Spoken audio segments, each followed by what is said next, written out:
The Kick is for an adult audience. The Kick may contain certain material that may be unsuitable for sensitive ears. Listener discretion is advised. Hey, I'm not saying they're stupid.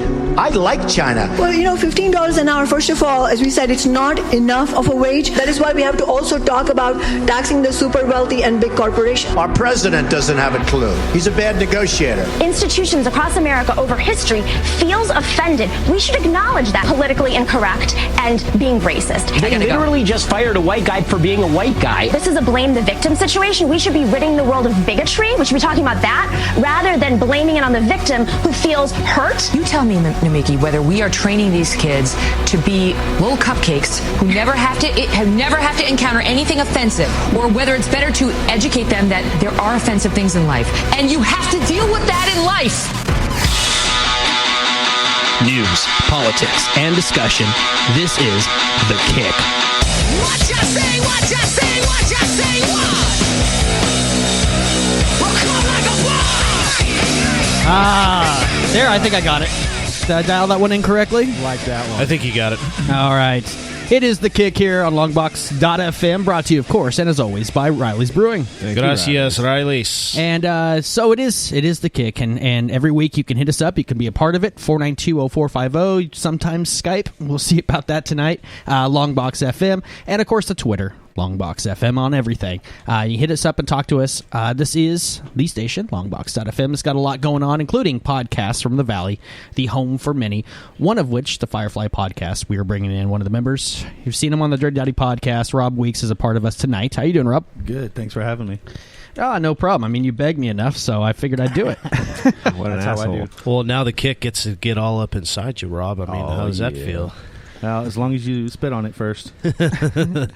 Well, we'll be this show is not something that I can put together super well. I'm planning week to week. You never know what's going to come up. I do know we have a few things to talk about tonight, and I'm going to lead this off with something that I posted this last week. Dylan Noble. I made a blog post. There's a website, dylanslaw.com. And the first time I saw it was late one night, I think after the Dirty Daddy Podcast, and I was 19 beers deep, and I saw that and I went, nah, this is a scam. This is someone trying to use his image. And sorry, Van, I spilled beer in that laptop. They may have issues. Yeah, the H isn't working with the H. Crap. So, anyways, I was looking at the website, and so I did a whole research study on it, and I started figuring out like where it was brought up or where it was set up or registered at, which was Panama. It was a hidden owner. A lot of the stuff on the site, like red flags just left and right. Finally, I talked to the lawyer, who the website had thrown an attachment to the lawyer, and asked him if he knew anything about it. He said he didn't. That he said outright, the family and him have nothing to do with this website. And it was at that point that I went ahead and launched this blog. And Private Eye Dowdy over here. Yeah, I did my journalistic integrity. It's kind of exciting, isn't it? Yeah, until 2 hours later. Uh-oh. Yeah, the owner, the person who put the website together, was on the phone with Dylan Noble's mom, letting me know that they hadn't told the lawyer yet, but that, yes, it was, in fact, legit. Oops. Yeah. So the website wasn't put together by the same people that put together Hillary Clinton's campaign website. No. I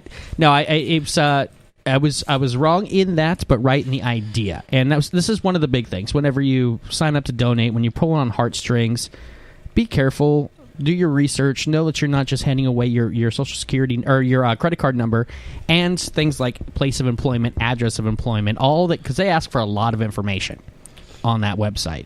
So a whiffed on that, but lesson to be learned as far as what you should look at on the internet before you go donating or just immediately signing up for something.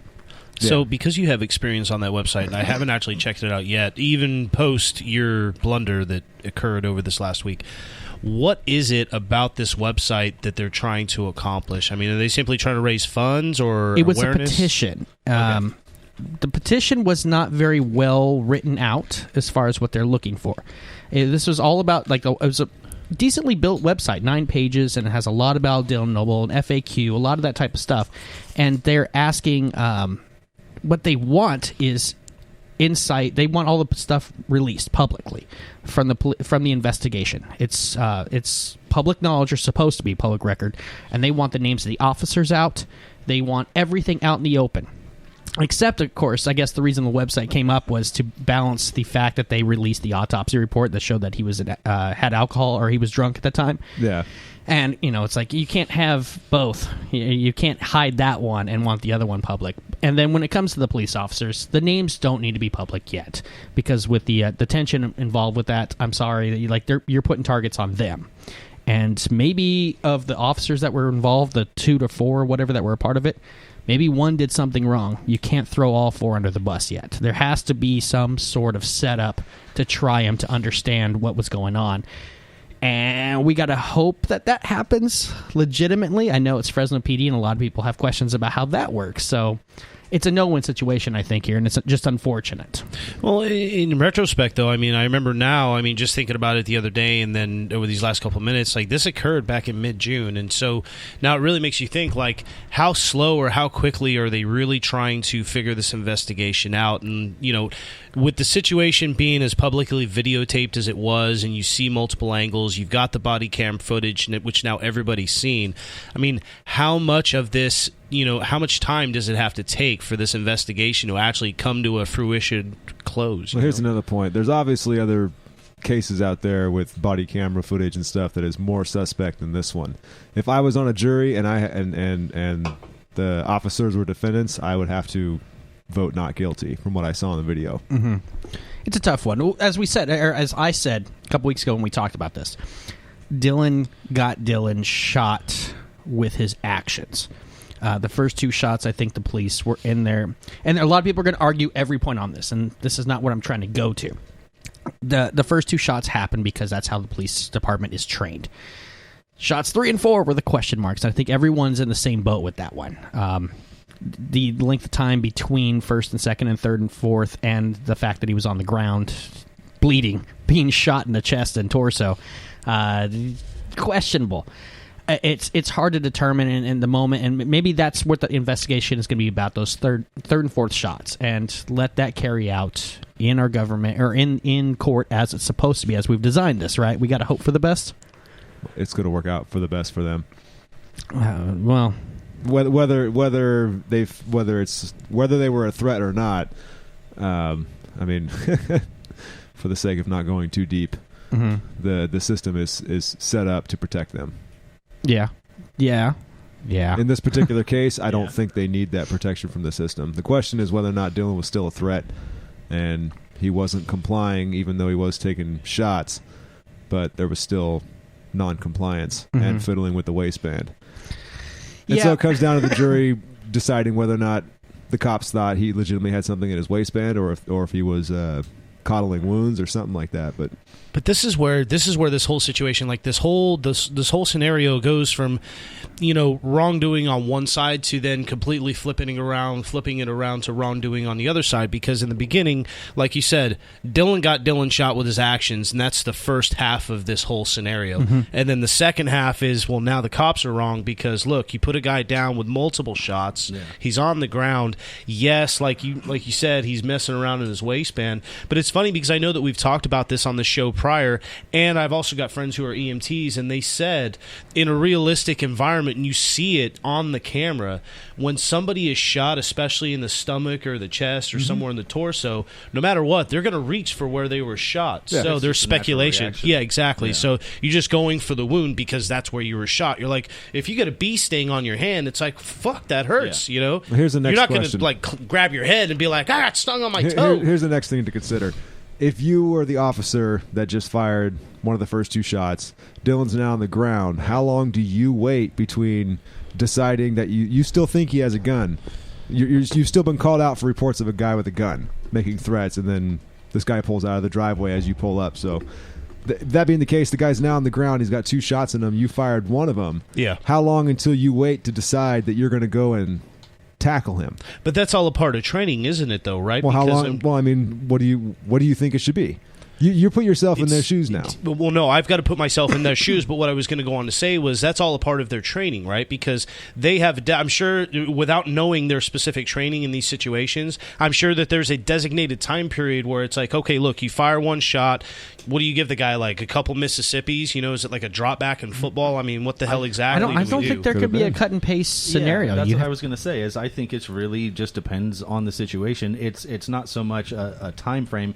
Is he incapacitated, no longer a threat? Right. And once the officers judge that he's no longer a threat, that's when you subdue. I don't and think call EMT. at any point after shot number 2, someone should have been able to walk over. I think so too. From an angle and check him or grab his hand that's reaching or something, and to de-escalate it immediately. Yeah. Get him cuffed and then get an ambulance. See, and I see this entire thing as it's an issue of training for Fresno PD. Because really, above and beyond anything, the first 2 shots, in my opinion, shouldn't have been fired in the first place. It should have been non-lethal force. However, I don't think that Fresno PD is in the wrong for firing those first 2 shots according to their training. Right. The shots 3 and 4, those could have easily been taser shots. Yeah. I think at this point there's no one did anything right or wrong. It just was a shitty situation. Here's one more thing to consider too.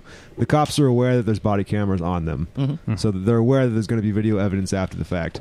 The way that they acted did not come across as panicked individuals who were just firing the gun willy-nilly. Like the first 2 shots were timed. They were precise. There was plenty of time in between. They were shouting their commands, but they weren't excited. They weren't jumping up and down. And when he didn't comply, they fired again. So that would lead me to believe that as far as policy is concerned, they probably went through the steps to decide, okay, we are justified to fire these last 2 shots because he is still not complying. Right. It's like a mental checklist. Yeah, I'm not saying it's right or wrong that way. The kid is dead, and that is a horrible. Loss of life is exactly always sad. But there are so many other questionable and obvious, abuses of power that take place that I'm willing to jump on nonstop. This one is one that even though I want to, I can't. From what I see, that's saying something. Yeah, I'm not the first guy to jump on the defense of cops and state agents, but like I said, if I was on the jury for this one, I would have to acquit. There's so much evidence out there for situations like this where you can see the police officers, even though they're being filmed, doing the obvious wrong thing. There's stuff where just the First Amendment tests, and I know, Kevin, you have to have seen those. The First Amendment tests where people go out and just to see what the cops will do when they open carry or when they film government facilities from a public street. Right. And the cops will come out there, and 90% of the time they're totally cool. They go, hey, what's up, buddy? What's your name? I don't have to give you my name. Yeah. No, you don't. What you doing? I don't have to tell you what I'm doing. No, you don't. Have a nice day. That's how you handle it. Yeah. And there's a lot of cops that don't do that, and they get fired up. Yeah. These cops were not fired up. These cops were doing their jobs. Now, whether or not their training and their procedures are wrong, I think is in what's in question. Yeah. But in the end, like Chris said, he got himself shot by his own actions. Right. Actions have consequences, and in a world where nobody thinks your actions have consequences, right, it's a sad way for people to learn that. Well, you're exactly right. I mean, the whole first part of that video, when I saw it, just to me, it was like when he just had that look on his face and he had his hand behind his back, and like you said, he was kind of testing the fences, as it were. Yeah. And it's like he was being 19. Yeah. Even if that wasn't his MO at the moment, it's still like there's a lack of accountability for your own actions, and all of a sudden you see how accountable he becomes. Well, the fact that he was drunk when he got in his car, right? Period. Right there. Yeah. That was his action, and whether that had led to him going to jail or what it did lead to. Now, I would have much rather seen it lead to him getting pulled over and thrown in the drunk tank and had his license taken away. Yeah. Obviously, everyone would have preferred that. Yeah. But that's not how it went down through his actions, through the police training, through their actions, and it's just life is harsh. Yeah. What you got for us, Ben? Newsworthy. So, everybody's favorite nuclear toupee, or toupee, as it were. Donald Trump. Nuclear. That guy is just like the third or fourth word in your vocabulary throughout this last year, next to bread, sex, and alcohol. Nope, none of those. No? Just Trump. Right on. And bread. Having a nice cold Trump. So among his more winning standpoints over these last couple of days, he's actually he's unveiled a brand new refurbished tax plan, which his original one was slightly disastrous. But this one now actually just limits taxes on all forms of business down to 15% across the board, which, by all accounts, is trickle-down economics and would completely fuck the middle class and any small business owner after the fact. I would disagree. Ooh. On the standpoint of? Well, just the principle that cutting taxes destroys the middle class is actually quite the opposite. Cutting taxes grows the middle class because there's more money now in the hands of people who know how to use it effectively to grow their business, to hire more people, to grow the middle class. However, when you get involved with the government and all the other bullshit, it's probably a hack. But the principle behind it is the same as what I said. Yeah, but don't you think it's attacking income growth at that same time? Because if you're not taxing the upper class any more than you are the middle class, and so now median income growth across the board, when you look at a graph chart of everything, median income growth basically either stays where it is or declines over time. I think it's the opposite, Well, actually. Go ahead. I didn't know there was still a middle class. I think it's upper poor is what it is now. I'm lower poor, making about $18,000 a year. So there's definitely a class between me and Trump, and I call all of them middle class. That'd be these guys. So middle class just depends on how low in the hole you are. Yeah, pretty much. Okay, but how much debt you have? You're saying, I got to make sure that I got you clear. You're saying that if a business is taxed only up to 15%, that's going to be bad. Well, look, take the example of if you tax somebody, for example, they make $100,000 a year and you tax them at $15,000. Okay. Now you take a guy who makes $30 million a year and tax him, and whatever that turns out to be. On this standpoint, I didn't really do the math. 4.5 million. There you go. Something like that. God damn. Ding ding. That's why we have Texas Instruments here. He used Common Core. Oh shit. No, I would have come up with 10 million and it would have felt good. Did you carry the dot? He did 7 times. All right, at minus 32 cats. So 15,000 and 4.5 million. So, but then everything's relative to the amount of income that you have, Yes, right? which but is when now. you're a small business owner in your first year or 5 years or even in 10 years, I mean, if your max income, if your max revenue is $200,000 and you're just taxing everybody the same across the board, then you're going to see some sort of a decline for small business owners when they're getting taxed, even at a steady amount. If their business drops, if we run into a recession and they just keep getting taxed at 15%, millionaire corporate business owners aren't really going to feel that 15%. You're talking about a static tax. Do you know how much a small business owner in California is taxed right now? Please. Way more than... It's like 30%. Yeah. Right. More. Yeah. Right. So cut that in half. How is that going to further erode small businesses? I just think that what you're talking overall, I think that overall between businesses, I don't think we're going to see that big of an income growth. See, what you're talking for about... anybody that's being taxed. Well, right now you've got corporate tax is right around 51%, 48 to 51%. Right. Imagine cutting that back down to 15%. Right.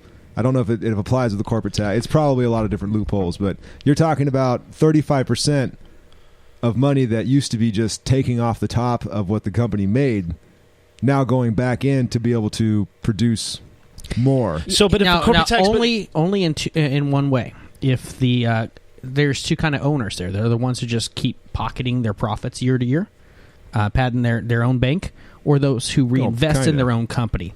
The people who reinvest, they can raise wages better to reward their employees and make them, where they're getting paid more at that job than they would somewhere else. They're buying the newer computers, like maybe a new laptop here, since I seem to have broken this one. Yeah.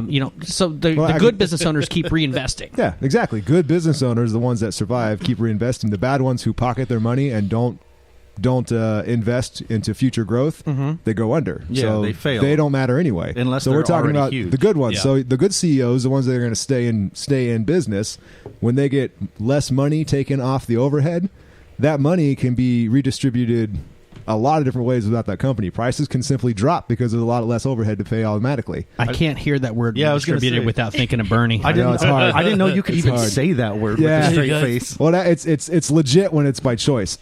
Yeah, most things are. But what you're saying is for a static tax rate that, say I make $100,000 in a year and I get 15% off of that $100,000. And if I drop down to $80,000 the next year, I'm not paying 15% of $100,000. I'm paying 15% of $80,000. So my margins are still the same. Yeah, the ratio's the same. So the ratio's the same, but your revenue isn't the same. Yeah, but your revenue is going to fluctuate no matter what. If you suck, your revenue drops, you go out of business, and if you don't, your revenue nobody's grows. got a steady. No business owner's got a steady revenue that meets that same dollar amount every single year, unless you're cooking the books. Well, you know what I mean? So I've that's what I'm saying. heard it once before, a couple times, but I can't remember. But the argument against the flat tax, what's wrong with that? The problem with the flat tax is it's an amount, not a percentage, and it doesn't scale. I thought it was a percentage. Well, if you're talking about a flat tax, flat tax is like paying a copay when you go to the doctor. It's like $25 every time. Okay. So no, flat tax means that's all you pay in taxes. Period. So it's 15% flat tax means that everything you pay, all taxes are 15% for. And what this is a 15% cap. To where you might start off at $100,000 and you're only paying 7%. When you get up to $50 million, now you're paying 15%. Yeah. And if you get up to $300 million, $2 billion, you're still only paying 15%. Right. So what that really does is that helps people start small and grow, because they have, just like me, I pay nothing in taxes because I'm poor as hell. No one should pay taxes. This is why I was. Oh, not yet.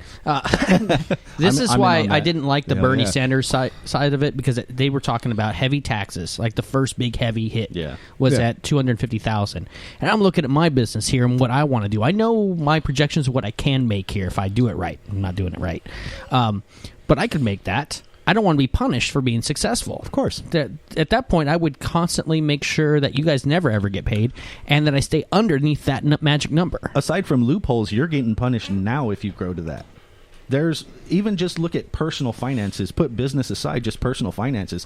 When my dad gets a raise, he has to go to HR and say, you have to keep it under this amount, because if I get another % raise this year, I'm going to the next tax bracket, I'm losing 50 cents an hour. Mm-hmm. My dad just turned 60 last week, and he can't afford to lose 50 cents an hour when he's dumping half his check into 401k. He literally can't afford a raise. My girlfriend got a raise. It's disgusting. She just got a raise this last month, and she ended up making $5 more per check. Yeah, because the rest of it it's went like to nothing, taxes. because she hit another level. Yeah, Exactly. There should be absolutely no progressive income tax. There should be no tax whatsoever, but since no one wants to jump on that ball yet, there should be the absolute minimum amount of taxes as humanly possible that people have to pay, and especially big businesses. The biggest problem with the entire tax system isn't how we're doing it, it's where it's going. Nobody wants to talk about the actual problem. There is enough money going into the United States coffers for everyone to have free college, for everyone to have free health care, for everyone to have all the necessities Impossible. and great things. Once it's free, it's very expensive. No, yes, and that's another problem. That's another problem with stuff like insurance. Like when I go to get a tooth pulled out, it costs me nothing because I'm on the POFO care, but it costs them $150, $200. If I went in and I said I don't have insurance, I'm going to pay cash, it would cost me $40 because they're charging the cash price versus the insurance price. And it's been proven over and over again that you can sell prescription drugs for a tenth to a quarter of the price of what they actually cost. And the reason is because the insurance companies are allowed to charge whatever they want when it comes to insurance, and that's why the money's disappearing. That's just another symptom of the problem of where the money is going. Well, the insurance companies are subsidized to the government, so there is no free market price calculation in insurance whatsoever. There's no free trade. Yeah, nothing that costs what it is now, actually, that's not the actual cost. No. Because it's so rotted with subsidization and tax breaks and all the other BS. Which is a symptom of the corruption, and it's not actually the amount, and it's not actually how we're taxed. It's where it's going. Because there's so many things that we've done. How many million went on a bad old agreement to Iran, and that could have done something else? Or, first of all, we shouldn't have made that agreement in the first place. 500 million. 500 million, 400 million, something 400 million. Yeah.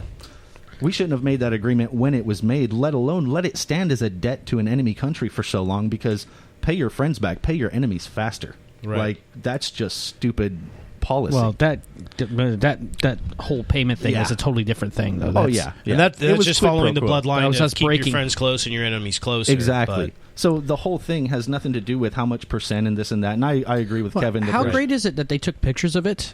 And we're showing off. This is the money that you guys paid us. That's going to get some of you killed. That's like when my dad loans me $200 to go fix my car, and then I text him a picture of me at the club the next day. What the hell? Big middle finger. Right. Yeah. Exactly. What are you doing? And that's our government. So that's Trump. Trump. And that's Trump in a nutshell. No, this is Trump. Oh, never mind. Right. All right, so I think the next point to hit on the scale of 1 to fuck this, Evan McMullen, for anybody who doesn't know, was a one-time chief policy director for House Republicans and a former CIA officer. Evan McMullen, who looks like the love child of Stewie from Family Guy and Harry Potter. Oh, I got to see this now. Please pull that up. He is now the independent candidate for the POTUS. Does it matter? He apparently could not stand on the sidelines any longer and decided that he was going to I'm the new independent. all 5 hairs on his head. It took him this long? Yeah. Yeah. See, well, and he's backed by the group Better for America, and they are staunch. Isn't it? You're a little late in the game. Yeah, right. Didn't To you work throw for your the hat Central in. Intelligence Agency? It doesn't seem very If you work for the CIA and you're not Snowden, I mean... Oh, I would have voted for Snowden all day. Yeah. Bring that guy up. Everybody talks about the Green Party and how they throw their candidate in every 4 years. Talk about the Independent Party. They're just nowhere to be seen. And the one guy with a chance played the game. Right. He swapped over to the Democrat side, and look what his own party did for him. Yeah. I mean, don't play the game. Right. Break the game, do it your own way. And that's what he should have done, and that's why... I don't endorse anybody that's running, but I have to vote Johnson. And being in California, my vote doesn't matter anyways. You weren't lying, Ben. Whoa. That's like a really bad Peyton Manning Photoshop. I can see that. It's just terrible is what it is. It's terrible. So, yeah, third-party candidate here. So third-party candidate, and the question is, does it really fucking matter at this point? No, not at all. Well, no, not now. Not now. No. Right. If he had to come out a year ago. I think for the spectacle's sake, though, I would love to just see this guy give one campaign speech. I'd love to see him be allowed on TV for something. Like Gary Johnson, they're finally interviewing I've seen him, a lot of right? these memes lately because you still got the Bernie hopefuls or the Johnson hopefuls that are posting things like, tell me third-party candidate vote is useless, and a picture of Lincoln. Because I guess using that meme, I didn't even bother to look it up. That maybe he was a third-party guy. I was like, okay. Sure, he was Yeah. a... It's easier to win third party when there's 1,800 people in the country. Yeah. Right. And 9 of them can vote. Some of these, yeah. 4 of them can read. Yeah. And I'm they're sorry, the ones running. it is a wasted vote. I know people don't want to hear that, but it is. And then, Kevin, with your point, I know what you're going to say. All votes are wasted votes. Thank you. So one thing I did want to point out about this little tidbit of information is the fact that he's backed by the group Better for America, and on their website they actually go out to say that in this they say in fact a majority of Americans, including 90% of millennials, want to see an independent candidate run. First of all, Vanna, we're going to go here for just a second. But it's no offense to you because you are much more educated than most of the millennials that are out there. Ooh, I will say this. Most millennials do not know what the hell an independent candidate is because all they see is Trump on the Republican side. They see Hillary on the Democrat side, and they know red and blue. They don't know anything else. A bigger problem is the fact that they buy the party line that's being fed to you by the Democrats and Republicans that an independent candidate doesn't matter. Exactly. The only reason an independent candidate can't be elected is because everyone believes it. That's it. Are you guys surprised that government schools worked? That's exactly what it's designed to do. I homeschool my kids. And going along with that, my biggest bitch with this is they say that including 90% of millennials. I mean, did they literally just go out and do a poll across like 25,000 elementary and middle schools? Basically, all you got to do poll. is put a poll on Tumblr, and then you're going to get 99% of millennials. Yeah. Sorry, Vanna. I know I jump on millennials all the time here because, canvassing the room, I'm the old man in the room, and I was get off my lawn when I was 23. I don't think millennials are stupid. I think millennials are what all of us were when we were that age. Well, no, where you had passion, that you had your nuts full of knowledge, and you wanted to just jizz all over the world with it. No, it's different now. Every generation is different. And look at what they have. Has a core. Look what millennials have, though, for their tools to learn. And they don't because, I mean, look, you see things like Tinder, you see things like Tumblr, you see Snapchat, you see filters on Snapchat. You need to be quicker, faster, attention-grabbing, and people buy into memes. They think that Wikipedia is an encyclopedia. It's right. When we went through school... Well, because the last part of that is pedia. Yeah. Come on. When we went to school, we still had a vestige of teachers that actually cared to teach. And a lot of their career was based on how well they did up until a certain time. I'd like to refute that point with the fact that I dropped out of school at 13 because my teacher literally would not teach me. That and you liked weed. I had a better teacher. Not then. I guess I was lucky enough to have a good string of teachers. I went to school in Reedley, so. Oh, well, yeah. then. Case closed. Sorry, Ridley. Kevin's our silver spoon guy here. Oh, I must be. Yeah, Hoover. It must be. Yeah, Hoover. Hoover of all places. No, I graduated a few years before you at Hoover, and there was a handful. I think one of my best teachers was one who failed me and made me come back in summer school. She was awesome, though. But there not that many great teachers out there anymore and that's a whole other discussion. See, the problem is you were a child that was left behind. You missed the policy. Oh. If you had been in the policy, you would have never been. It definitely failed. took a village. What's truly amazing is that so many people, at least in America, have literally all the information that the world has ever compiled in one location in the palm of their hands, and we are left with a generation that is actually literally like IQ has been dropping steadily over the last but generation with millennials, or so. I'll give defense to them at one point. I think there's a lot of interest, and I do believe this is also it's a political year, so everybody gets amped up on a political year. But there's a lot of interest and a lot of throwing your head against the wall out of anger and vain, and so there's some passion behind it. It's just the direction they don't necessarily know, because there's a lot of listening to your friends too. And when you're 20, 21, and you have one person in your group of friends that you hate talking to at every party, except now that you're involved in politics, so now whatever they're saying right now That's and what your they've view. been saying, you already agree it's the right thing. Yeah. So you get that one loud Bernie guy, and everybody's a part of it. But I think it comes to a point now, and like you said, everybody gets amped up in the political in the campaign years. But I think a lot of it now, it's like I just talk to a lot of people, and in conversations, you just get that sense of apathy now because nobody it's coming down to it, and it's like we've already seen all the shit, we've already been through all of this spectacle, and it's like everybody that I've talked to recently within the last few weeks is just it's an overall sense of apathy, not for lack of wanting to learn and wanting to know more, but just because we're so goddamn inundated with everything that's going on. But they're still going to vote, right? Oh, of course they are. Of course they are. 14% of them will. Of course they Yeah, are. well, 14%'s better than 5%? No, that's No, almost it's three not. times as worse. Not yet, Kevin. That's Not the second yet. half. Getting there. That's where me and you get to get into it. Beautiful. Hey, when we're talking about bad things going out there, bad sources of information. So you go got, listen you to got Firebird Fox Podcast. News? So, speaking... man. Speaking of the Kool-Aid, the tainted Kool-Aid brand of news information, Are we drinking it or not? I think so. It's in the Riley's Brewing. Hopefully nobody All of took them? any that's on the top shelf. I hit all mine on the bottom. Yeah, that was... So anyway, Fox News, Roger Ailes, former Fox CEO, who was obviously, everybody knows by now, was accused of sexually harassing Gretchen Carlson, which everybody loves stretching Gretchen.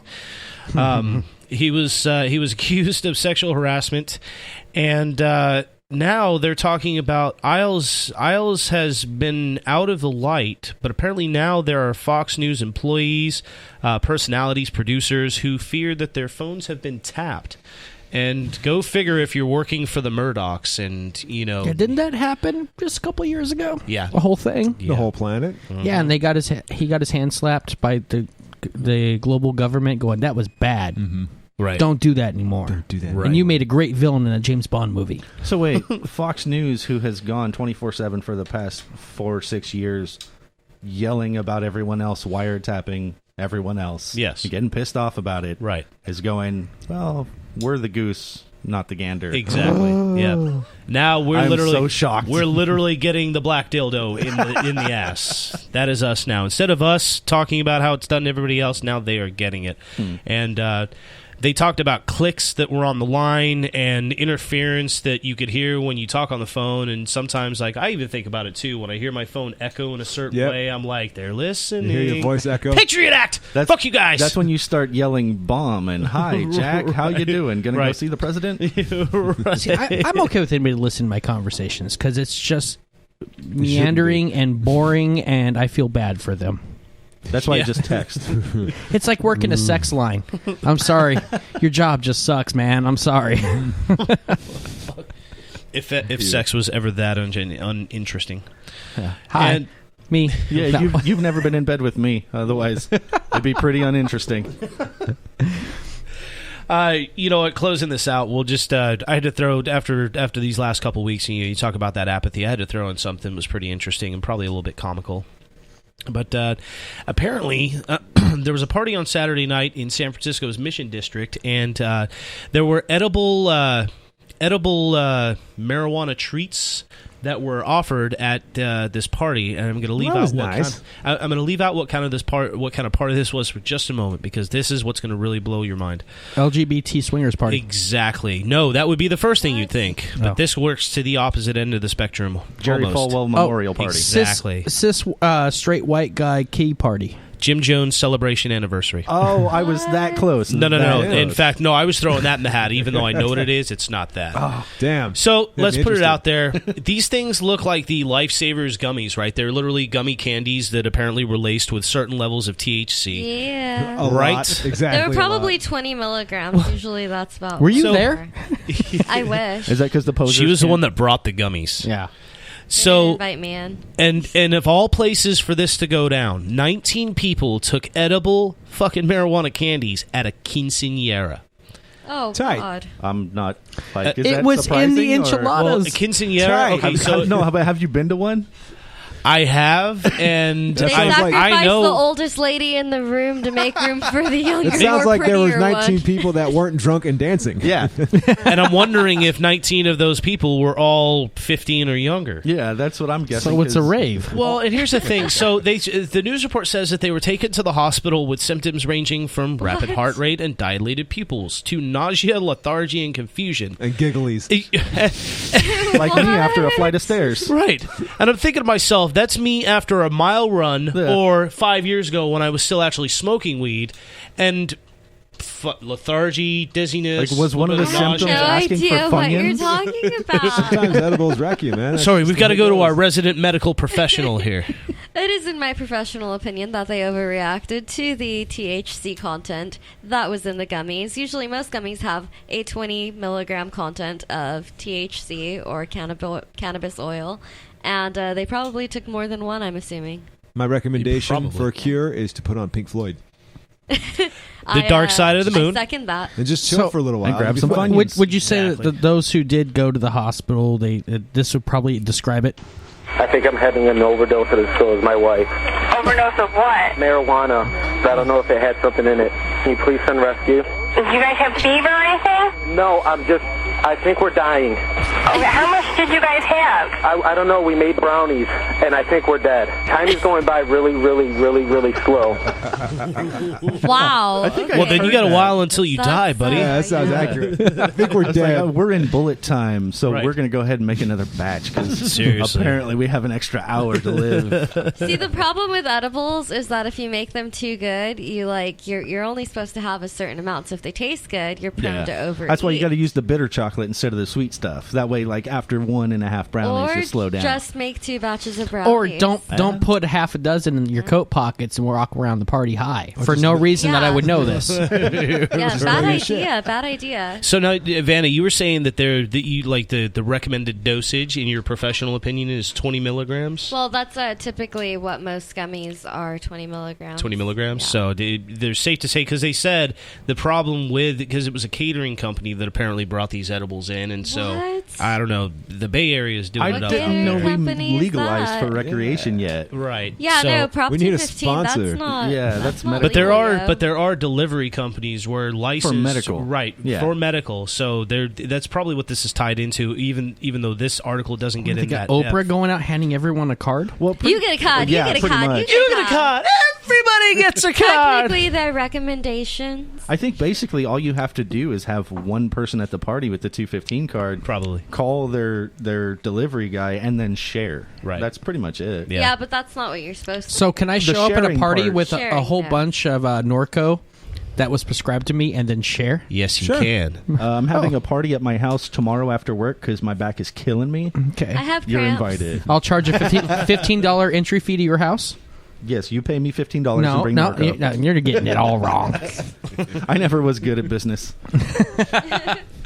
All right, so that's the wrap up for the weekly stories, and I think Chris has a little something for us for 1984. No, I do not. No? But, no, You have let us down, Winston.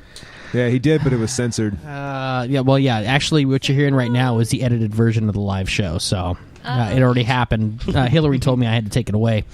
Hillary, actually, alive? I got something for that.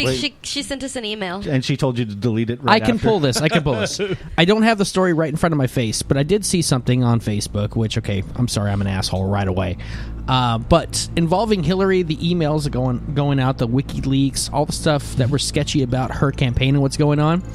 5 people in a 2-week span that were mentioned in those emails are now mysteriously dead. Committed suicide because they were depressed. Yes. They climbed a mountain far, far away and shot themselves in the face. That happens a lot. People do that all the time. They shot themselves in the face in the mountain. There's 5. Yeah, there's 5 people who have died who were mentioned in the Hillary Clinton WikiLeaks in a 2-week span. And if anybody wants to support Hillary, I know this is something I saw on Facebook, and you can tinfoil me. But there's enough history with her. There's a new book that I know that's just been out by a guy old Secret Service back when Bill was running it. A lot of questions. Bodies rolled up in rugs, Oval Office rugs, things like that. You should do a little research, and you can write everyone off. But when people disappear at a high rate that have been attached, you got a question. You're worried about Trump with the nukes. It's very important to remember to vote in November. Not yet, Kevin. Gosh. Not I don't think people got the sarcasm that time. So I like her. Tell you what, we're gonna take a quick break. We're gonna come back. We're gonna talk about last week's episode. Yep. This is I know why we got people tuned in tonight. We're going to talk about last week's episode, and I think Kevin's going to give him more time to talk. I know that Rob's got questions, and I have actually a list of questions that came in through email. Excellent. Yeah, so we'll be dealing with that. This is The Kick here on Longbox.FM. We'll be right back.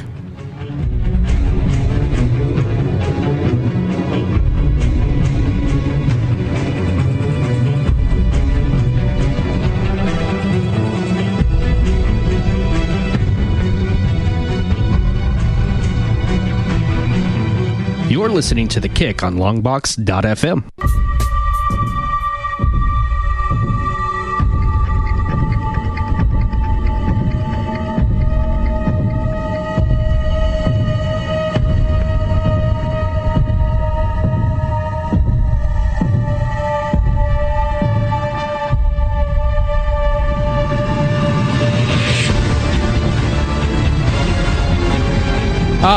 Okay, The Kick. There we are. We're back. What's going on, everybody? It's The Kick here, Longbox.FM, brought to you, of course, and always, Riley's Brewing. There it is. So, I know tonight we're later in the show now, and we haven't really gotten into it. Kevin, you had a couple moments that you were going to say something, and we kind of freeze. You wait for it.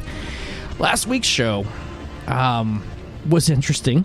Mm-hmm. It went against everything that I was going for. Now, for the backside, for anyone that's listening, Kevin actually, I took all of Tuesday off.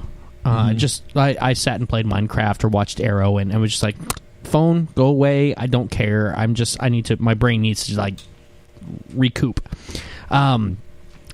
Wednesday, Kevin, you came over about 3:30 right after you got off of work, and we talked for about an hour and a half about everything that went down, what we want from the show. Yeah. I think my take on everything, the reason why I was so upset, and I will say right off the bat, I was a big problem in the show. Your brother who was on, him and I, we've known each other since we were in kindergarten, and your brother and I are oil and water when it comes to politics. Yeah. We both grown to a certain way, a certain mindset, and it was just grinding. And him coming on, there was even more history behind that I don't need to get into. But it kind of knew, the show was amped from the very start. And I challenged and I went off and I fought. The whole point for me on The Kick, and Kevin, you have a part in this too. The whole point for me on The Kick is discussion. How to get everybody's views in the room, how to push forward and do something that creates better. And I think this is the part that really bothered me too with last week. There was no solutions, ideals to get past things. It was doom and gloom, everybody's dead, this is coming, and then we got like in 2 weeks, it's all going down. And I hate that. I want something positive come out of whatever we're doing. If it's nothing that we can come up with during the show, at least we can all stand up, shake hands, take a picture, and be happy because it was civil discussion. Last week we got a sad picture at the end of the night with my mom and Ben and me because that's all it was left because it was way too heated. Did get a little thick, yes. Your end of things, your idea of the show. Oh, as far as what I want out of the show? Yeah, out of the kick in general. Last week's show was almost exactly what I want out of the show. Minus people hating each other.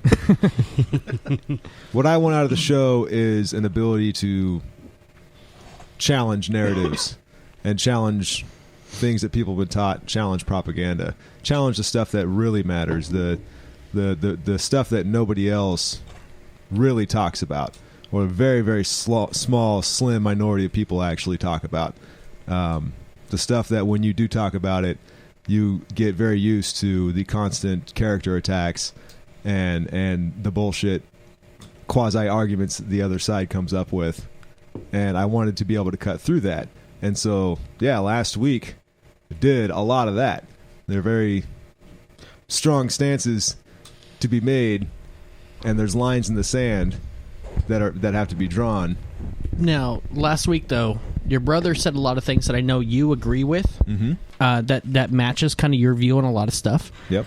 But as we talked about Wednesday after, there's a version of tact and delivery that matters. And I listening back to the show, I still heard your points going on. Alan and the way he delivered, it was just immediately grating to me, and it was like, shield up, let's go. Again, I didn't do my part right. But I want it to be something that's more discussion across the table and get everybody's views. And we got that. We definitely got that. Well, Ben opened up on and opposite day. I don't think everybody's views were had that night. Well, now, no, but it wasn't because of Alan was commandeering or rampaging through anybody's speech. Alan was actually quite professional, if not, I'll say the second most professional because I was here. But I went back through and I listened to the show now twice, and in defense of the show and myself and my brother, I took some notes, as you know that I do, and I figured some stuff out, and I feel bad that you've already admitted that you were wrong because I really wanted to attack you, man. I was ready to just. This was your moment. This was, but you. Well moved. Nice play. Yeah, no, I'm doing 2 retractions tonight. Dylan Noble and now last week. Yeah. This is a shitty show. I'm looking forward to next week. Yeah. Now, I do want to give you the chance to save face, and I won't go through all the stats because they're nasty. It's not just you, but it is a pretty big proportion of you that kind of took the show to go the heated route that it did. But I do feel, and if you feel that I'm thorough in my due diligence, then I feel that you do owe an apology to Alan and myself and the listeners. Well, I'll throw it out to the listeners, and I'll throw it out to you. I need all 3, or I'll go into your this. Your brother and I have a whole thing. But again, what happened on the show wasn't about the show. That was your brother and I went. When you talk about his listening, we talked about this. The audio, you can hear him being quiet. If you watch the video, you see he was actively acting like a dick with his mannerisms. Also not true. His I looked for dismissiveness. Wait, you want third party? You want a listener? I watched the entire video. I listened to the entire podcast, so I've listened to it twice also. And yeah, there's fault on all sides, and there were great points made on all sides. But I said it on Facebook, and I'll say it here. Your brother does not belong behind a mic. You belong behind a mic because you can make the salient points that the two of you stand for in a civil way. Your brother can't. And it's that simple. You can see his mannerisms, as Chris was saying. But above and beyond that, the expressions on his face were the most dismissive things I've seen since I told my dad I was going to be a rock star. Now again, I'm going to counter this. And this isn't just biased because he's family. This is me trying to be as objective as I can. Okay. At the point that you're saying, I do know a time that he had to pee and he was fiddling quite a bit. There was another point where he had his hand in his face twice, and it was after Ben had spoken about the 5th or 6th time about solutions and trying to find solutions and druring on. This was towards the end of the show, at which point there was already a pretty huge slew of character attacks from mostly Dowdy onto him. Mm-hmm. Well, so to say that he doesn't have this patience and this ability is incorrect. He is actually much more focused and dedicated in his ability. I mean, he's a teacher. You know, this is his entire field is conveying messages. So you referenced those two things. The last half hour of the show is a wash to me, because once you get your emotions that riled up, nothing's going to come from it. You know what I mean? And that was a big point when we came back from the break. But Alan was actually the most, well, second most, because I'm here, second most calm person who was actively trying to have a discussion based on natural rules that you get to speak, and you're not going to get interrupted, and you can convey your message, and you can do that without getting the kind of character attacks that we were getting. And I'm telling you, man. Well, like I said, there was some other backstory into all that. I know. I don't need to get into this. This is just two people who refuse to agree on something, and you know me, I try to be as passive as I can about a lot of things. Your brother just knows how to get under my skin, and you acknowledge he's really good at knowing how to get under your skin, and it became a battle between him and me. Do you and Ben and Vanna and you all just happen to be here, and then later my mom, to break us up. Do you acknowledge that you unfairly aggressed on him? Yes, and that had to do with his role in what he was doing here that night, and how I feel about respect in my place and past conversations. That it was all right, you want to do this, I'll go too. Do you feel that he instigated it? I guess I can't honestly fully say he instigated. He helped amp it up, though. He didn't back anything down. Correct. He allowed the anger to build, and he threw down, because your brother loves that battle.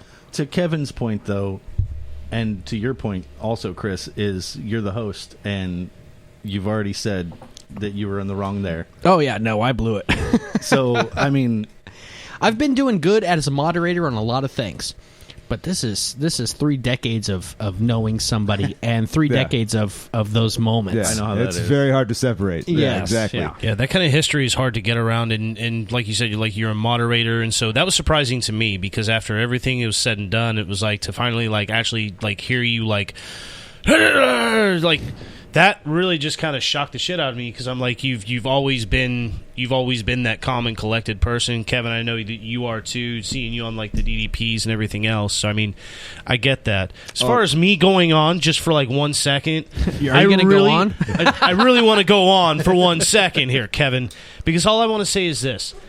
What I was really trying to get at was, where are the solutions? Because I get where you guys stand, and I get the counterpoints that Chris was trying to make, and that's all I was trying to interject into that side of things was, what are the solutions beyond where the world ends? If it comes down to it, where's day zero? What do we do from there? Yeah, and this is another reason Alan had his hand in his head, because you asked the same question 7 times. I never got the answer. In the same, we kept trying to answer you, and we kept getting interrupted. I'll agree with Ben on that there wasn't an answer, but it wasn't the environment wasn't allowing that. Exactly. There was an answer. It's just not one anybody wants to hear.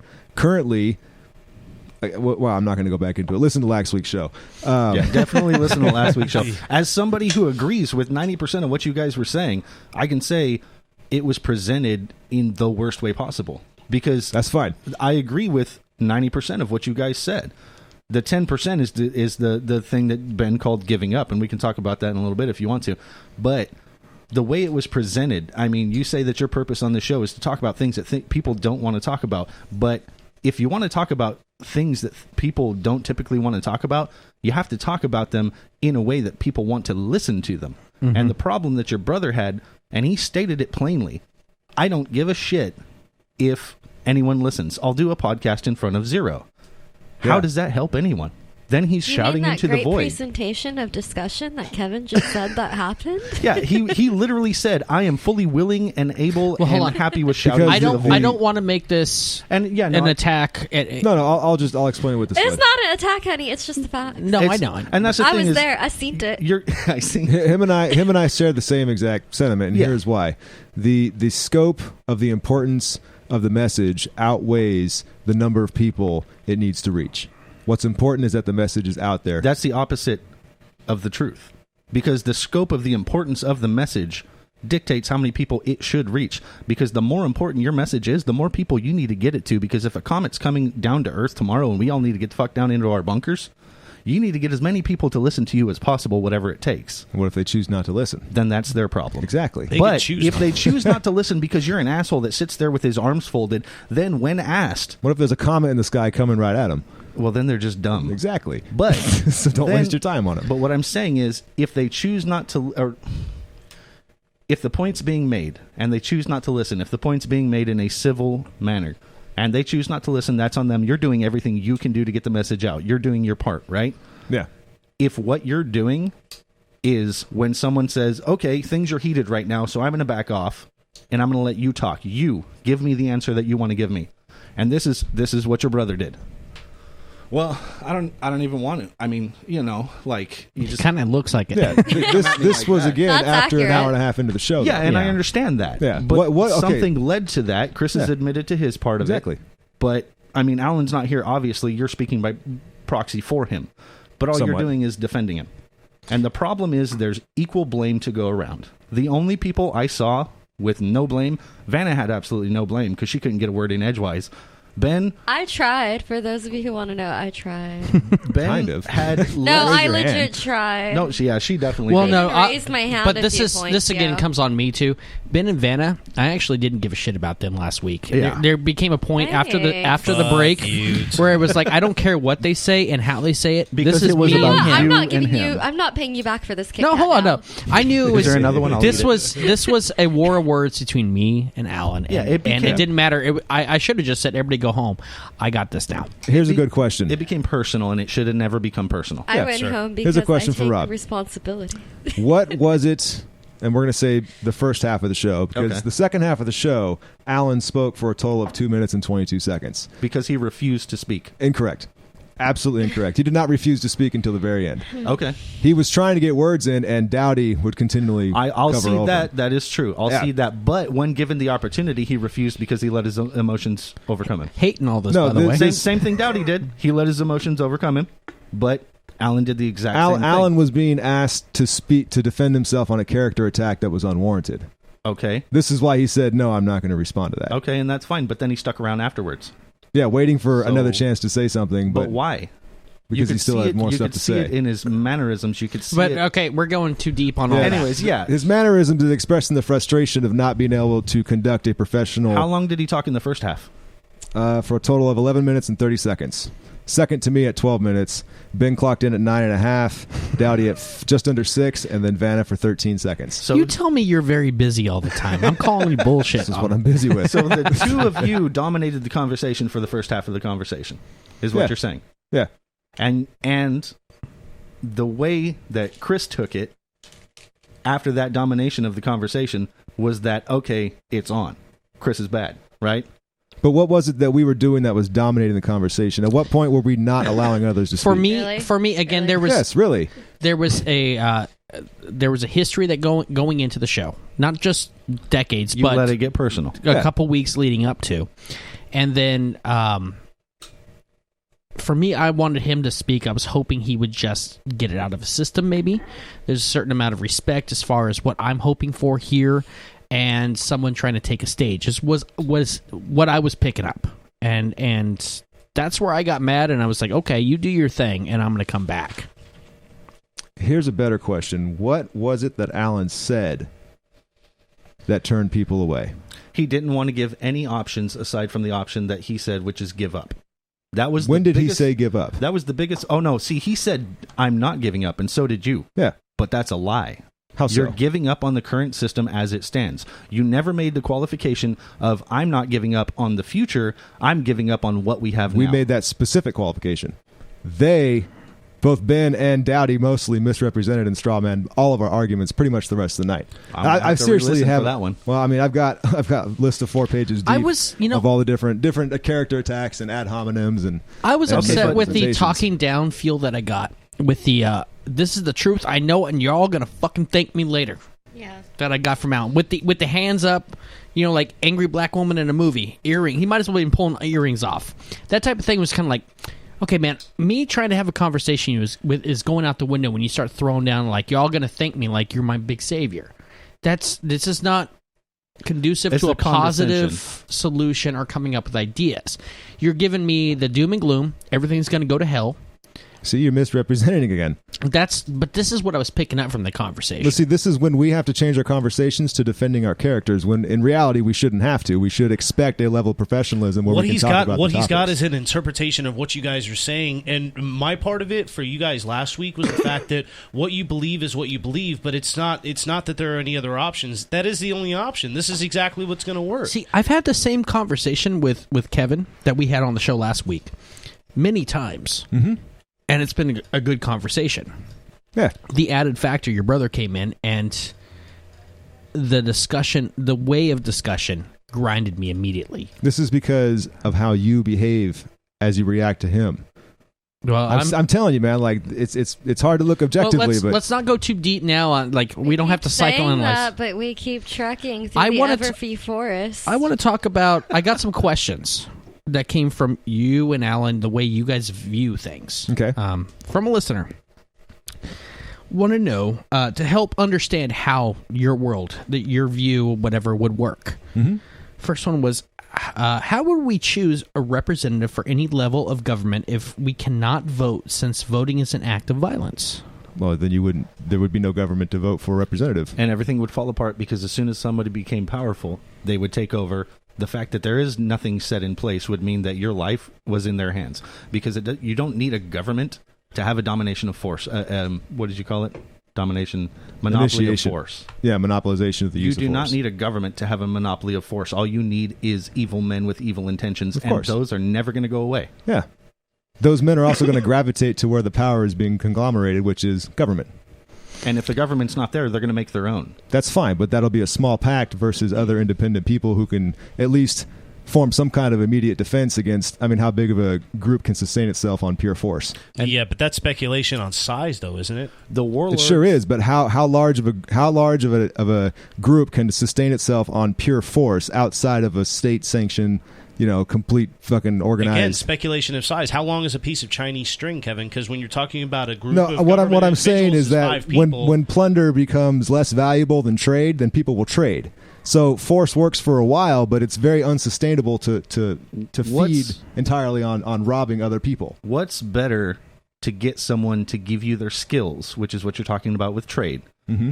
which I agree with. Trade is more valuable than money. Yeah. But if I can make 100 people work for me for free mm-hmm. to pick my cotton fields, how do you do that? Through force. Well, and how do I do that? We did it through government taxation and funding. But once that ends, how did we do it? How do we do it after? Why did it end? How did we do it before? Because we decided as a people through our government to end it. Yeah. So the government was useful. And then what happened after that? The cotton gin was invented, and greatly increased the amount of efficiency that we can produce cotton out. Yeah. As soon as you hit a technological break, things get easier. Yeah, so industrialization had a big factor to play in this, but then again, the free market did. Okay, now so there was a need to produce a lot of cotton. Free market tempering industrialization to that end and creating things like the cotton gin, right? Yeah. Okay. So, but then again, what you're talking about is you're replacing all those people that were used to pick those cotton fields, and now you put the cotton gin in place. Mm-hmm. So now you've lessened the use of force through industrialization. Through the free market. Oh, again. No, it's saying the same thing in two different ways. Well, no, let's just say the free market because it's the free market. Fine. The free market invented the cotton gin. The free market sold it to the people who produced cotton. The free cotton. market gave way to industrialization. I agree with you. Industrialization is just the refinement of oil and energy and so forth and it machinery allowed and for so it. forth. It allowed for it. Can we say that? Okay. But that was also the free market that produced that industrialization. Okay, so the free market, therefore, reduced the use of force, correct? Correct. Okay. So, moving on. Question. I'm sorry. I have a question. Yes. I was like, fight me, Ben. But we agree. Okay. This is also a fight club afterwards. Yeah. Dude, we don't talk about there's it. There's one fucking rule. Yeah, thanks, Vanna. Actually, I'm not a member. They haven't allowed women in yet. That's why I'm voting for Hillary. Because you'd be... Oh. Damn, that's incredibly sexist. I know. They're not Singer. exactly... All right. Go ahead. Don't call me a tuber. Another question that came on. You said that roads would be built by private enterprise. Yes. We talked about a neighborhood agreeing to pool their money and build a street. However, one neighbor refuses to pay his share. Yes. You said, okay, fine. I think you know where this is coming from. Mm-hmm. He can't use the road. But what happens if he does use the road? There would be a contract initiated prior to the road being built, and whoever wants to use it would sign into that contract. And if I don't give a shit about your government construct of a contract, well, it's not government. Then what do I do? Voluntary between everybody. You've created a conglomeration of people of like minds to, what do you call that? Control the behavior of another person. No, this person still has a choice. They have a choice. If he's going to say, "I'm never going to use your road," you say, "Fine." If you do, and if he you're does, under contract that. And if he does use the road and he doesn't sign the contract because he refuses to be beholden to any sort of government, whether official or otherwise, what do you do with him? Good question. Let him use the road? I don't force him. I don't force everyone else to pay taxes to a system. So to you build let it for him use the road? No. What do you do? I don't know. So he can't use the So road. you're like the man, right? Okay, so you're not going to let him use hold on. You're like the man, man. I don't want to shut you down. Hold on. No, come on. This is where this is one of those holes in your thoughts that I feel like there's got to be a fill here, because I know you don't. Your view of police, the policing system, you don't like. Your view of taxes, that there should be zero taxes. And this goes into the road thing, where we all pitch in together and we make the road. Yeah, it takes a But village. if someone doesn't want to use it, who polices them? Who finds them? Who does whatever? Good question. But you don't have an answer for that. No, and that's the problem. But I do have a reason. I don't have an answer for it. And what is that? My reason is I wouldn't force everyone else to pay a tax to have the state come in and pave the road so that this guy can use it. Okay, that's fine. Philosophically, but he still gets to use it. No, okay, look, in this metaphor, yes, but philosophically, taxes are a compulsory act that you have to pay, which is awesome. I agree with that. But no, you got to let me finish here. Okay, so this compulsory act is not something you get to decide. Therefore, taxes are theft. If you can find a way to crack that, excellent, go for it. But I'm basing this argument off of that. Since those taxes that are paying for the roads and all the other shit it pays for is based on theft, it doesn't matter how we make all the rest of the world happen after we're not forcing each other to pay for it. As long as we're not forcing each other to pay for it, that's where we start. We start on the philosophical moral of not forcing people. We actually have a tweet. Go ahead. A live tweet from Hanzo Haskashi, and it's just a quote from the Federalist Papers, which is pretty relevant to what's going on. And the quote is just, "If men were angels, men would not need government." Yes. And men are not angels. Evil men will always exist, so your form of life will never exist. Except capitalism is the only system that not only understands that humans aren't altruistic, but then benefits the ones that are the most altruistic. Yeah, but capitalism is the system by which the world is pretty much divided at this point, with goods and things being distributed. I think if you get that world you just talked about, where we decide there's zero taxes, and we can bring it down to our community and what we're doing. We built this road. Now you have to decide what to do with this person who uses it. You have to figure out how to make this road go in. I think you're taxing people without calling it a tax. You're just saying we're all also pooling. In this world, if you paid for that road, it's your property, and he's not allowed on your property. Why? And what are you going to do when he goes on it? Because you have property rights, and you can have him trespass. Who gives you the property rights? It's your road. You paid for it. What do you mean, how did you determine? You paid for whoever provided the road for you. Unless can you own yourself. land in your world? Absolutely. Wait, okay. Kevin, hold on. Who really do you buy quick. it from? You don't buy it from. You claim it and box it in, and it's fucking yours. I claim yours. No, you can't do that. It's already Why mine. not? Because it's mine. What We'll if come and take it. What and if find I out have, what I do? What if I have 50 people and you have 30? Well, we have guns and you have knives. Transgress, and hopefully the other people that also adhere to the private property rights will decide that they don't want to put up with your tyranny. And guess what? You die, I win. Yeah, Bottom except line. I have other people that I'm hopefully is succumbing to not succumbing, subscribing to the same ideology I do, who are very willing to put themselves at risk temporarily to make sure that your tyranny doesn't continue to grow. Yes, it which feels like is you're awesome, either but men are not angels. You're on a borderline. That's fine. It's either you're in a 1970s hipster group on a land, all free swinging and having a good time. Stop misrepresenting my shit. Well, no, man. I'm talking about the you. feel. The feel here. You either feel like that group who wants everything to be good, man, Peace and harmony, or you're me. the group that just gets run over by the bad ones. Because if there's no force and nobody's like taking shit from each other, then you guys are coexisting in a harmonious way. I say this line a lot. Sounds terrible. It sounds terrible, but tell me if Here's I'm a wrong. question for every single one of you. Do any of you condone violence being used against me? Yes. Oh, here we go. You again. do. I do.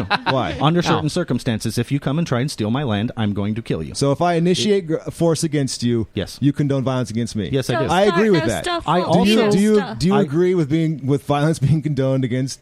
Do you condone violence being used against me without me initiating force? Yes, depending on what you have done, which may or may not be a forceful act. See, that's a good answer because, honestly, it has to be objective. Yes. Anybody in their right mind is going to say that So- violence, the use of force, Which is is what- objective. which in is its what nature. laws Hold are. on, guys, stop. Kevin, can I say... No, Your I have to finish my goddamn thought first that somebody asked me 10 fucking minutes ago. Otherwise, we're going to do the same thing shit we All did right. last week. Go ahead. Because I've been attacked now a couple times. No, and this is not what I'm I've trying been to told do. I've got not a hippie safe ideals place. and shit like this. I try to get into my No, goddamn I'm trying to logic, and figure I get out cracked every the single time. balance here, man. No, I'm trying to explain the let me take the way the philosophy hippie behind- thing. It almost feels like Wild Wild West as far as you make your own ways. That's what you want, right? New land, new property, new like you are you, and you get to condone or govern yourself. Is that what it is? Do you have the right to initiate force against anyone? If being threatened, if someone comes Then onto you're not your property. initiating. Do you have a right to initiate force against anybody? I guess no. Does anybody have a right to Apparently initiate? we all do if we have the Thank you, right to Vanna, vote for on ini- Monday. Thank you, Vanna, for interrupting my logic once again. no. I'm just Thank you, reiterating your Vanna, own for logic. That is interrupting your my own logic, once yo. again. Okay, no. I'm sorry, Dowdy. it's just Thank you Dana, don't give for anybody a chance to interrupting my- speak, No, so you're anything right. is Have a interrupting. good night, everybody. No. Hold on. It's 9 o'clock. I got to go anyway. I'm fucking done. Everything we went through last week is the same shit we're going through right now. Because nobody can take the fucking time to relax and let somebody speak. So sit down and Fuck it. speak. I got to go. It's 9. Ah. I gotta go. 8:57. Let's try again next week. Vanna, come on. Have a good night, everyone. All right. We'll try this again next week. Well, I thought I was coming here for intelligent conversation. Apparently, I was coming here for fucking emotions. No, and a storm out. I get his point because I was just trying to do reiterate too. his fact. No, He was guys, saying that it was Monday all I over get again. his As soon as point. he brought that violence up again, it became Monday all over again times 100. The problem when he is brought up the if violence. you can't sit there and defend what you have to say against a valid question, which is I posed. but I posed but one he- question. Let me open this up with saying that Kevin is someone who feels his Attacked all the ideals time. are Maybe yes, this is the wrong place, He's then. used to being attacked. Okay, and that's fine. If Like he's used probably to the it, he reason should I be can't able get a to deal with millennial it. to come in here because a millennial I feel feels like attacked that- all the time, and I just take it. But you're one. I can't get anyone to come in. Kevin is somebody who is used to taking the hit. Notice how I'm waiting? I'm someone who gets very furious when in the middle of trying to explain something, I get interrupted over and over and over again. Last week's stats, I got interrupted the most and interrupted those And last the week's least. stats, I Hey, talked look, the least. Another fucking I'm trying to example. defend myself as you bring Yeah, stats good. I all was in relevant the to middle of my yourself. You are goddamn so point. all. I know the So Keep the Kick always has your blah, name blah, on blah, it, blah, blah, but you blah, treat it. blah. This I is can't just give your you show. any This is your respect in the soapbox. middle of my goddamn talk. This is Are not you what we fucking do. kidding Yeah, me? you're having a hard time keeping millennials for a Jesus reason. fucking Christ. That's it. Don't interrupt people when they're talking. This show is supposed to be about bringing professionalism. Let people talk. All right. Don't come back. We got some work to do. Really, I didn't want to today, but I did because I know how to take it. Well, we got multiple points going across the board here with everybody with the different age groups, the different mindsets. And when we actually get into deep shit, like what Kevin wants to talk about, it's deep but his ideals are very embedded into The it. wrong place for him then, because this is supposed to be discussion. But you know, and it Vanna, has his name on you it. and I have Like, I'm had the sorry, same but battles. I like Wednesday, but maybe I'm not going to be here anymore, dude. This But- is ridiculous. I'm not going to get yelled at when I talked for less than 13 seconds. He wants to bring the facts out. That was the facts. He doesn't bring it into discussion. This entire night I haven't talked because there is no point to talk. So I'm sorry if I have to interrupt to get my point out, but twice during this show I have been referenced and poked at for not talking last week. And then when I do try to talk, this is what happens. It's whatever, dude. It's part of a buildup. It's IDC. politics, I'm a millennial. personal views are they're embedded in you, and it's hard to have anyone talk anything against you because it's like last week, Vanna, you and I had a talk outside when I was talking after the show, and I said, some of the stuff you say drives me absolutely nuts. Same. But you and I can shake hands at the end of the night. Trying to talk a hardcore Christian, trying to talk to a Muslim are going to have issues. Yeah. can you shake hands and talk? See, that's the thing. I have Satanist friends. I have Christian friends. I have Muslim friends. I have Buddhist friends. I'm a Christian. I don't subscribe to any denomination, but I'm a Christian. But I don't do that, and I don't do that. So, but I get the idea. I see where they're both coming from. I'm just done, dude. I'm just fed up from last week. And then for him to yell at me and tell me not to come back. And last week, if you saw the episode, I did. One of his first words to me was, shut up. Yeah. And I spoke 13 seconds. I mean, come on, you're the host. You want discussion? You don't even... Last week was a shit show, right? And today started decent. Not really. It's because people just work silent and just let's finish this up in a positive thing. I think we can get everyone back next week. I'd like to get Kevin back in tonight. Jerry, one of the hardest things here is we have multiple views, multiple generations, multiple ideals, and to actually sit and talk. And what's happening tonight, like what just happened tonight, what happened last week, I hate that. Yeah. But at the same time, we're also talking very real. Like Vanna, you're someone I know. If I mention race, you bristle at it. Because I'm sorry, maybe it's because I'm the only minority in this room. But see, it's something that you are used to. You're not supposed to talk about it. Like, it's got to be better. But no one wants to talk about it. I want to talk about it. I want to address it because the only way I think that going through divorces and shit, the only way you get better is you talk, right? You have to get all that stuff out. We're all doing this, just us here in this room. We're all very unimportant people in the grand scheme of things, and yet our ideal. The idea of what we're trying to do is to talk and get somewhere. Last week, I take blame on that one.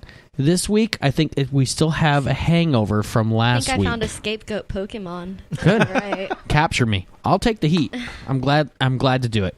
I hope we can do better in the future. I think everybody's going to take a Tuesday off again. Rob, give us going to Six Flags again. Give us some Firefly love.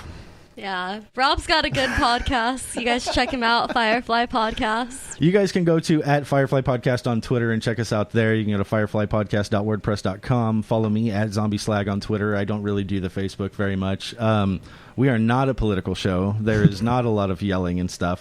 Any disagreements that we do have happened in the background where you don't have to see them. And when the curtain rises, the show is ready to go. Might not be the greatest show in the world, but I think it's pretty fucking cool. You're a nerd. Yeah, we're a bunch of nerds. We basically play Dungeons and Dragons in space with lasers. If you've seen Firefly, you know what we're about. And if you're watching the video, represent Firefly. Cool. Van, you got anything to plug? I do. I'm going to be performing with Kabir Sink at Club One Casino this August. Be sure to follow Club One Casino for all the info on that, and like Refried Comedy for all the best comedy shows in the Central Valley, yo. All right, and Ben, anything for you? Good night, folks. We'll do better. This is The Kick. It's here on Longbox.FM, and we should be back next Monday night.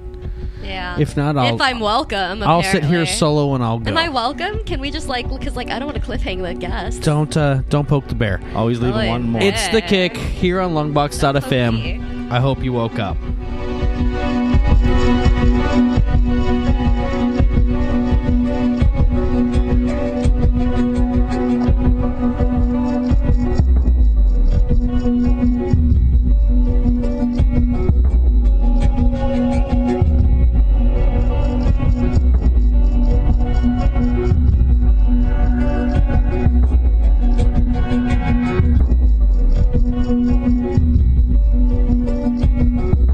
You've been listening to The Kick on Longbox.FM. The opinions expressed on The Kick aren't necessarily those of staff, management, or sponsors. The Kick is written and produced by Chris Dowdy and is a presentation of Longbox.FM.